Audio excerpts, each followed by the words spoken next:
The more that you read, the more things you know. The more that you learn, the more places you go. By Dr. Seuss. Good afternoon, everyone. My name is David Amaya, and I'm excited to be presenting today my cultural artifact speech. An object I can relate to is a book. I am a reading person. Some people might say I'm a nerd. The particular book that relates to me is 1984 by George Orwell. This could relate to me because it teaches the importance of living here in the United States of America. Because we have liberty, equality, and plenty of resources available to those in need. I believe a quote that influenced me is war is peace, freedom is slavery, and ignorance is strength. I believe that this influenced me because in order to obtain peace, they have to have a war. To have some type of freedom, they have to be in some sort of slavery. And ignorance is strength. That even though you spoke with the highest in the system, they will still ignore you. Now, imagine that you lived in a world where everything is manipulated and they are tracking you and heard everything you say. How will that feel? Uncomfortable, right? Well, this book is basically it. It was on April 14, 2016, a Friday when I finished reading a book by Percy Jackson called The Battle of the Leningrad. I went to Barnes & Noble the next day, midday on a very hot day, as I felt that I was being cooked in a frying pan to find a new book to read, and I came across a book that I had never heard of. The book was called 1984, and it was written by George Orwell. When I first started to read it, the cover page was an eye, which looked sort of suspicious, and as I began reading the first page, I knew this book was right for me.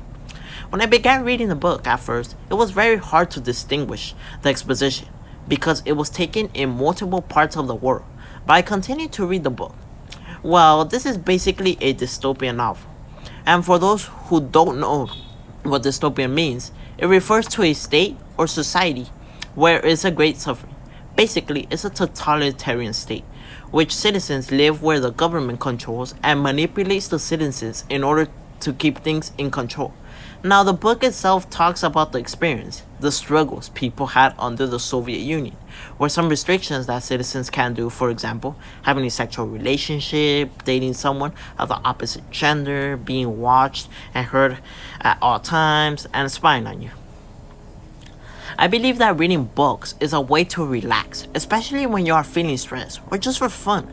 This connects with me culturally because I have always struggled with reading, and especially English, ever since I entered elementary school, intermediate school, and even high school. That is when I began reading books, and I believe that reading books straightened my word choice and my grammar errors. It was not until last semester when my professor from SAC started to recognize that my writing was improving because he's told me that a tip that if I read every single day and that promised me that my writing was going to get better because of the major amount of word choice and knowledge to read what I just read. Reading a book has taught me how to understand writing a bit more, focus on my word choice and knowledge.